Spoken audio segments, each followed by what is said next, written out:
Tervetuloa taas munattoman keittiön pariin. Tänään me tehdään onomatopoje. Mitä? Terve taas kaikille ja tervetuloa mukaan munattoman keittiön tai munattoman keittiön pariin. Ollaan täällä keittiössäkin totta kai. Tänään olisi tarkoitus tehdä, itse asiassa sain semmoisen pienen inspiraation yhdestä työkaverin tekemästä annoksesta ja ajattelin tehdä sitä vegaanisen version. On aika yleinenkin vegaaniruoka, koska tän saa aika helposti tehtyä vegaaniseksi, mutta ruoan nimi on siis okonomiyaki, joka on siis semmoinen japanilainen pannulla tehtävä munakkaan tyyppinen systeemi. Hieno nimi, tyylisen munakas. Ja sitten luvasin tehdä edellisellä videolla sitä vegaanipekonia näyttää, että miten se tehdään. Niin tehdään sitä tänään riisipaperista, tehdään se ihan uunissa. Tehdään siihen semmonen kastike, mikä saa sen maistumaan mahdollisimman paljon pekonilta. Ja se pekoni tulee sitten siihen okonomiyakin päälle ja sitten tehdään siihen semmonen, onko se tonkatsu? Muistatko? Tonkatsu kastike, kyllä. Ja aloitetaan tuolla pekonilla. Pitää vähän kastella ensin. Ja näitä kannattaa laittaa, siis nämä on niin ohuita, että näitä kannattaa laittaa 2, mieluiten jopa 3 päällekkäin. Jos oikeita pekonia olette syönyt, niin se on, saattaa jopa narskua hampaissa. Mä en oo ikinä syönyt pekonia. Mä en oo ikinä syönyt pekonia. Okei. Niin tehdään ensin se kastike, millä ne sitten maustetaan ja laitetaan siihen öljyä. 2 ruokalusikallista. Noin. Sitten soijakastiketta 2 ruokalusikallista. Noin. Sitten 1 teelusikallinen savuaromia. Tää on se taikasana sinne sekaan. Sitten puolikas teelusikallinen paprikaa. Sitten laitamme sinne hieman chiliä, musta pippuria, suolaa. Sitten sinne laitetaan ihan vähän siirappia tuomaan niinku makeutta. Ja sitten ketsuppia tuomaan punaista väriä. Ei paljon. Silmämääräisesti, koska niin me tehdään se nyt. Otan nuo riisipaperit. Kastellaan niitä vähän 2-3 päällekkäin, laitetaan tuohon uunilevylle ja sitten vaan voidellaan ne molemmilta puolilta varovasti silleen, että noin repee.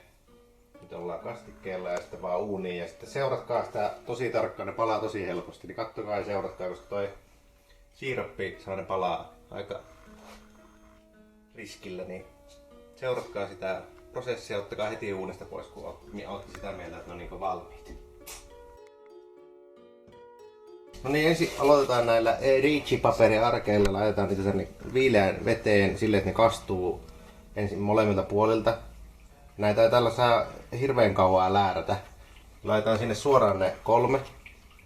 Tälleen näet, ne kostuu ja niiden pitäisi tarttua toisiinsa. Te kyllä tunnette, kun ne hienosti siinä tarttuu.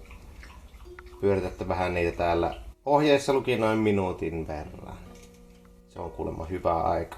Silleen, että ei ole ihan löysiä, mutta ei ne saa silleen niin olla koviakaan. Ja silleen, että ne on tarttuneita toisiinsa. Tää on nyt sopivan vaikeaa tietenkin, kun tässä on tuo reuna. Nyt ne sai pyöräytettyä ympäri. Nyt ne alkaa tuntua semmoisilta. Ne tunteekin aika hyvin, kun se on liimaantuneena yhteen.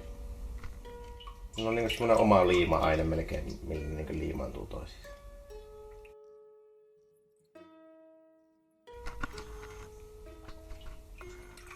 Noin. Sitten kun se teidän mielestä tuntuu silleen hyvältä, tää nyt tuntuu semmoilta vähän limaiselta, löysältä. Sitten voi olla meidän tekemällä kastikkeella.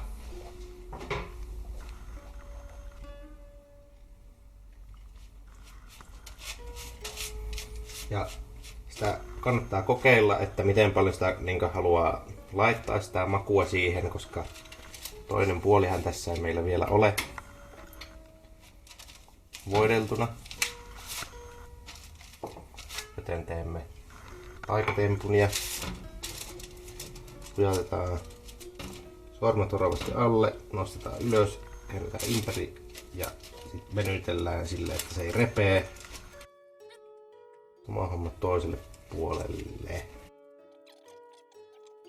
Noin. Sitten vedetään siihen veitsellä semmoset terävät siivut. Niin. Sitten tehdään tähän ne siivut. Tehdään silleen vinkin. Mieluiten mahdollisimman terävä veitsi, että onnistuu helposti. Päätettiinkin ottaa uusiksi, eli pois vaan tosta uunilevyltä ja leikataan sen mieluummin tässä leikkuulaualla. Koska kuten näette, se tapahtuu noin 25 miljoonaa kertaa helpommin. Sitten laitetaan vaan ne pekonisiivut tähän pellille. Ja niistä voi tehdä semmosia niinku oikein pekonisiivun levyisiä, eli kai ne suurin piirtein tämmösiä. Nää ei pienene yhtä paljon kuin pekoni uunissa, eli jos jotain katsotaan missä tää on parempaa, niin ainakin siinä, että tätä ei häviä niin paljon tuossa paistamisen aikana. Siinä tuli siivuja. Me ei enempää tarvita, kun me tehdään vain se yksi munakas tänään puoliksi. Mutta niin tämän kastikkeen niin kelmun päälle jääkaappiin ja talteen te voitte tehdä pekonia vaikka viikon ja joka aamu. Pistetään uuniin 225 asteeseen vai paljon sitä on? Mun mielestä oli 180. Pistää 200 niin paistuu. Pojan tässä odotellessa kun uuni lämpiää niin pilkkoo sen okonomiakin noin kasvisosuudet eli kevätsipuli. Tässä on kaalia, punasipulia. Näitä niin ei tarvii hirveästi. Silleen niinku reilut kouralliset kaikkia mieluiten.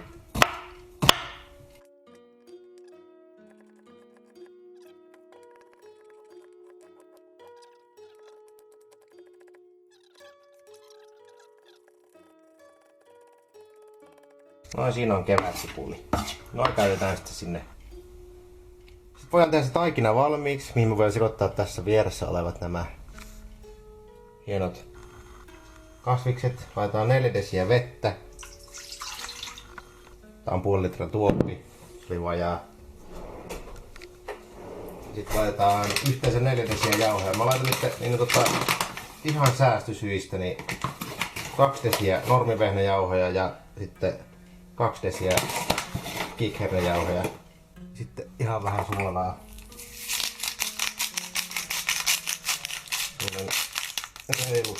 Teelusikallinen.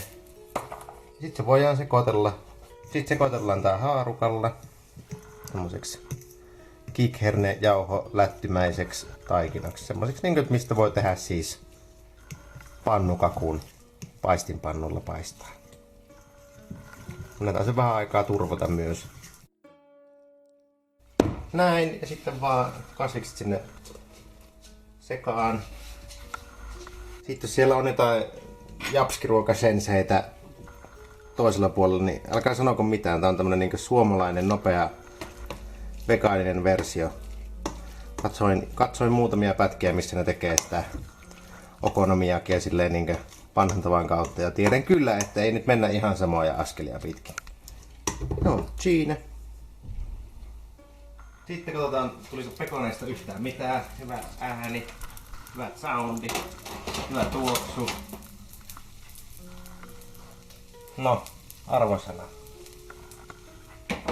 10. 10 papukaijan merkkiä. Sitten vaan tämä pannulle.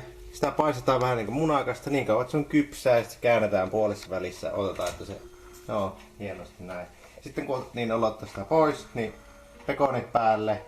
Ja niin laitetaan siihen majoneesi päälle ja... Sitten se tonkatsukastike. Tonkatsukastike, me voidaan tehdä se periaatteessa tonkatsukastike tähän samaan pohjaan, mihin me tehtiin se alussa se sama soossa, mutta laitetaan sinne vaan huomattavasti enemmän ketsuppia, että siitä tulee semmonen barbecue-mäisempi paksumpi. Tää on nyt tämmöstä aika ohutta öljymäistä. Niin sinne laitetaan niin paljon, että siitä tulee semmoista niinku barbecue-kästikkeen paksusta nestettä, niin ketsuppia. Noista aletaan paista. Viimeinen vaihe, kunnolla öljyä paistamiseen, että sidottua pohjaa. Lämpöä löytyy. Sitten otetaan tämä kastike tai taikina siis, kastike. Juu! Tää paistetaan periaatteessa lettu. Odotatte, että se on kypsä. ja käännätte ympäri. Ja me palataan itse kääntövaiheessa. Sitten viikon vinkkiä. Ei lähdetä näin paksua heittää ympäri. Normisti me heitettäisiin ja sit jos se menee hajalle, niin ei haittaa, mutta lautanen päälle. Pannu ympäri. Ja takaisin pannulle, jos irtoaa lautaselta. Tää on tämmönen turvallinen keino ja tällaisen saa tehdä silleen ihan hienon näköisen. Tän lopun voi huuttaa sitä huutosta pois.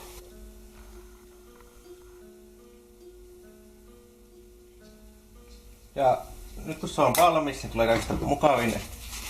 Tässä on siis hyvin tavallinen munakas melkein.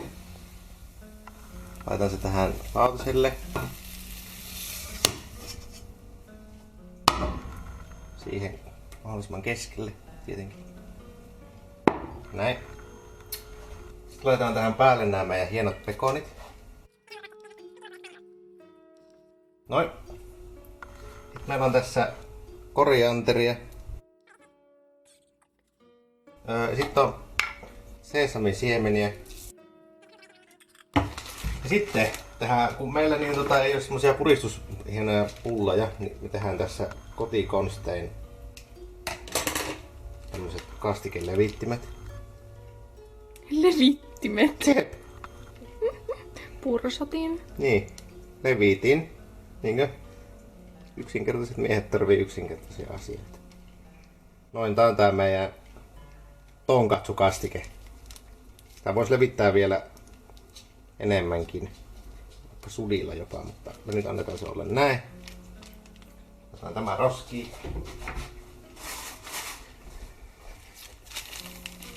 Sitten majoneesi.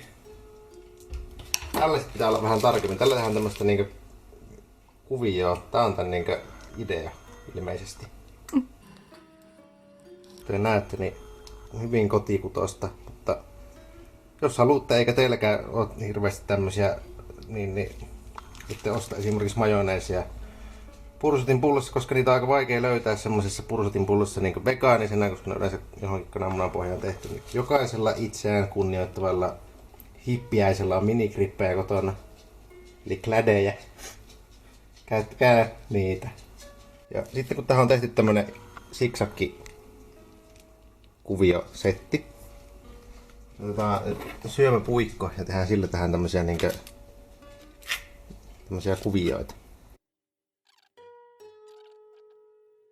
Tällä saa vähän niinku tehtyä, vähän niinku tekee noihin kahvikuppeihin niitä kuvioita siihen maitoon. Noin.